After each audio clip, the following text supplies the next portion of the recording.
ഇന്ന് നമുക്ക് ഇഫ്താർ സ്പെഷ്യൽ ഇറച്ചിപ്പിടി എങ്ങനെയാണ് ഉണ്ടാക്കുന്നതെന്ന് നോക്കാം. ഞാൻ ഇന്ന് ഇത് അരിപ്പൊടി കൊണ്ടാണ് ഉണ്ടാക്കുന്നത്. നമുക്കിത് രണ്ട് രീതിയിൽ ഉണ്ടാക്കാം. അരി വെള്ളത്തിലിട്ട് കുതിർത്ത് അത് ആട്ടിയും പിന്നെ അരിപ്പൊടി കൊണ്ടും അങ്ങനെ രണ്ട് രീതിയിൽ ഉണ്ടാക്കാം. ഞാനിന്ന് അരിപ്പൊടി കൊണ്ടാണ് ഉണ്ടാക്കുന്നത്. അതുകൊണ്ട് നമുക്കിത് വളരെ പെട്ടെന്ന് തന്നെ ചെയ്തെടുക്കാൻ പറ്റുന്ന ഒരു ഡിഷാണ്. നമ്മുടെ ഇറച്ചിപ്പിടിക്ക് വേണ്ടി ഞാനിവിടെ ഒരു 3/4 കിലോയോളം ബീഫാണ് എടുത്തിട്ടുള്ളത്. ഞാനിത് ചെറിയ എല്ലോടുകൂടിയുള്ള ബീഫാണ് എടുത്തിട്ടുള്ളത്. അതുപോലെ കുറച്ച് നെയ്യുമുണ്ട്. നമ്മുടെ ഈ പിടിക്ക് നല്ലൊരു രുചി കിട്ടുന്നതിന് വേണ്ടിയാണ് ഞാൻ അല്പം എല്ലും നെയ്യും ഒക്കെ ഇതിലേക്ക് യൂസ് ചെയ്തിട്ടുള്ളത്. അത് താല്പര്യമില്ല എന്നുണ്ടെങ്കിൽ സാധാരണ എല്ലൊന്നും ഇല്ലാത്ത ബോൺലെസ് ആയിട്ടുള്ള ബീഫാണെങ്കിലും നമുക്ക് എടുക്കാം. പിന്നെ ഇതിലേക്ക് ചേർക്കുന്നതിന് വേണ്ടി ഒരു 2 സവാള അരിഞ്ഞെടുത്തിട്ടുണ്ട്. ഒരു ചെറിയ തക്കാളി അരിഞ്ഞത്, ഒരു 1.5 ടേബിൾ സ്പൂണോളം ഇഞ്ചി വെളുത്തുള്ളി പേസ്റ്റ്, കുറച്ച് കറിവേപ്പില, പിന്നെ ഒരു ടേബിൾ സ്പൂൺ മുളക് പൊടി, ഒരു 1.5 ടേബിൾ സ്പൂൺ മല്ലിപ്പൊടി, ഒരു 1/2 ടീസ്പൂൺ ഗരം മസാല, 1/2 ടീസ്പൂൺ മഞ്ഞൾപ്പൊടി, പിന്നെ ആവശ്യത്തിന് ഉപ്പ്, ഇത്രയും എടുത്തിട്ടുണ്ട്. നമുക്ക് ആദ്യം തന്നെ നമ്മൾ എടുത്തു വെച്ചിട്ടുള്ള ബീഫിലേക്ക് ഈ ബാക്കിയുള്ള ഇൻഗ്രീഡിയൻസ് എല്ലാം കൂടി ചേർത്തൊന്ന് മിക്സ് ചെയ്തെടുക്കാം.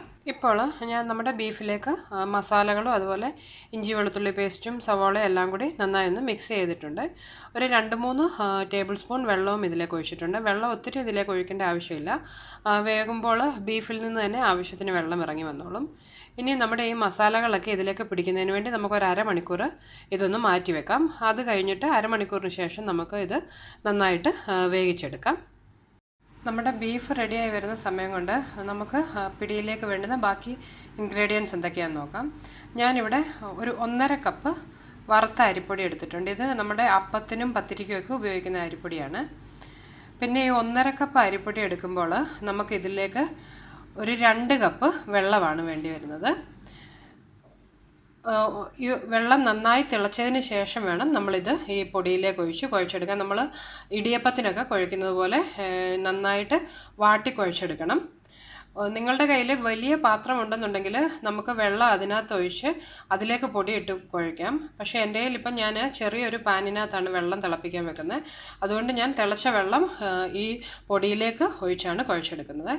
പിന്നെ ഇതിലേക്ക് അരച്ച് ചേർക്കുന്നതിന് വേണ്ടി കുറച്ച് തേങ്ങ എടുത്തിട്ടുണ്ട്. ഇതൊരു 1/2 കപ്പ് തേങ്ങ ചെറുകിയത് കാണും. പിന്നെ അതിലേക്ക് ചേർക്കുന്നതിന് വേണ്ടി ഒരു 2 പച്ചമുളക്, ഒരു 1/2 ടേബിൾ സ്പൂൺ പെരുംജീരകം, കുറച്ച് കറിവേപ്പില, കുറച്ച് ചുവന്നുള്ളി, ഇത്രയും എടുത്തിട്ടുണ്ട്. പിന്നെ നമുക്കിതിലേക്ക് താളിച്ച് ചേർക്കുന്നതിന് അല്പം വെളിച്ചെണ്ണയും കറിവേപ്പിലയും വേണം. നമുക്ക് ആദ്യം ഈ വെള്ളം ഒന്ന് നന്നായി തിളപ്പിച്ചെടുക്കാം. ഇപ്പോൾ നമ്മുടെ പിടിക്ക് വേണ്ടിയുള്ള വെള്ളം ഒരുവിധം ചൂടാകാൻ തുടങ്ങിയിട്ടുണ്ട്. ഇതിലേക്ക് ഒരു ടേബിൾ സ്പൂൺ എണ്ണ ചേർത്ത് കൊടുക്കാം. അതുപോലെ നമ്മുടെ പിടിക്ക് ആവശ്യമായിട്ടുള്ള ഉപ്പും ഈ വെള്ളത്തിലേക്ക് നമുക്ക് ചേർത്ത് കൊടുക്കാം. ഇപ്പോൾ നമ്മുടെ വെള്ളം നന്നായി തിളച്ചിട്ടുണ്ട്. ഇനി നമുക്കിത് അടുപ്പിൽ നിന്ന് മാറ്റി ചൂടോടുകൂടി തന്നെ നമ്മുടെ പൊടിയിലേക്ക് ചേർത്ത് കൊടുക്കാം. ഇത് പൊടിയിലേക്ക് ഒഴിച്ച് നന്നായി കുഴച്ചെടുക്കണം. ഇത് ഇതുപോലെയുള്ള ഒരു തടി തവി വെച്ച് നമുക്ക് ആദ്യം ഒന്ന് നന്നായി മിക്സ് ചെയ്തെടുക്കാം. ഇതിലേക്ക് നമ്മളിപ്പോൾ കൈയിട്ട് കുഴയ്ക്കാൻ പോയാൽ നമ്മുടെ കൈ പൊള്ളിപ്പോകും. അതുകൊണ്ട് ആദ്യം ഈ പൊടിയും വെള്ളവും കൂടി നന്നായി നമുക്കിതുപോലെ ഒരു തടി തവി കൊണ്ടൊന്ന് മിക്സ് ചെയ്തെടുക്കാം. ഇപ്പോൾ ഞാൻ നമ്മുടെ പൊടി ഈ തവി കൊണ്ട് തന്നെ നന്നായി ഒന്ന് കുഴച്ചെടുത്തിട്ടുണ്ട്. ഇതിന് ഒരു 5 മിനിറ്റ് നമുക്കൊന്ന് അടച്ചു വെക്കാം. ഈ ചൂട് കുറഞ്ഞതിന് ശേഷം നമുക്കിത് നന്നായി ഒന്നുകൂടി കുഴച്ചെടുക്കണം. ചൂട് അല്പം ഒന്ന് ആറിയതിന് ശേഷം ഞാൻ നമ്മുടെ മാവ് നന്നായി കുഴച്ചെടുത്തിട്ടുണ്ട്. ഇനി ഇതിൽ നിന്ന് വളരെ കുറച്ച് മാവ് വീതമെടുത്ത് നമുക്ക് നന്നായി ഒന്ന് ഉരുട്ടി ഷേപ്പ് ചെയ്തെടുക്കണം.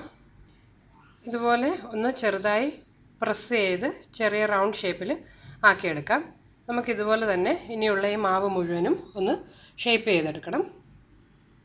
ഇപ്പോൾ ഞാൻ നമ്മുടെ പിടിയെല്ലാം ഷേപ്പ് ചെയ്തെടുത്തിട്ടുണ്ട്. ചെറിയ ചെറിയ ബോൾ പോലെ ഉരുട്ടി പരത്തി എടുത്തിട്ടുണ്ട്.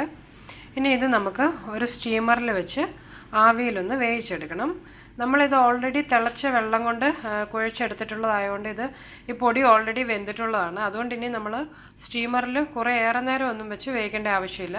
ഒരു 10 മുതൽ 15 മിനിറ്റ് വരെ ആവിയിൽ ഇതൊന്ന് വേവിച്ചെടുത്താൽ മതിയാവും. നമ്മൾ കൂടുതൽ നേരം ഇത് ആവിയിൽ വെച്ചിട്ടുണ്ടെന്നുണ്ടെങ്കിൽ നമ്മുടെ ഈ പിടിയെല്ലാം അങ്ങ് ഭയങ്കര കട്ടിയായിപ്പോവും. അതുകൊണ്ടൊരു 10-15 മിനിറ്റ് നമുക്കിതൊന്ന് ആവിയിൽ വേവിച്ചെടുക്കാം. നമ്മുടെ പിടി വെന്ത് വരുന്ന സമയം കൊണ്ട് നമുക്ക് അതിലേക്ക് ചേർക്കാനുള്ള അരപ്പ് അരച്ചെടുക്കാം. നമ്മുടെ ഈ തേങ്ങയും ഉള്ളിയും അതുപോലെ പെരുംജീരകം എല്ലാം കൂടി മിക്സിയുടെ ചെറിയ ജാറിൽ ഒരല്പം വെള്ളവും ചേർത്തൊന്ന് അരച്ചെടുത്താൽ മതി. ഇത് നമ്മൾ കറികൾക്കൊക്കെ അരയ്ക്കുന്നത് അതുപോലെ അങ്ങ് ഫൈൻ പേസ്റ്റായിട്ട് അരയേണ്ട ആവശ്യമില്ല. ചെറുതായിട്ടൊന്ന് ഒതുക്കിയെടുത്താൽ മതി. ഇപ്പോൾ ഞാൻ നമ്മുടെ തേങ്ങ അരച്ചെടുത്തിട്ടുണ്ട്. ഇതുപോലെ അരച്ചെടുത്താൽ മതി. പച്ചമുളകും അതുപോലെ ഉള്ളിയും എല്ലാം ഒന്ന് നന്നായി അരിഞ്ഞ് കിട്ടിയാൽ മതി. തേങ്ങ അങ്ങ് ഫൈൻ പേസ്റ്റ് ആകേണ്ട ആവശ്യമില്ല. ഇപ്പോൾ നമ്മുടെ ബീഫ് ഇവിടെ വെന്ത് റെഡി ആയിട്ടുണ്ട്.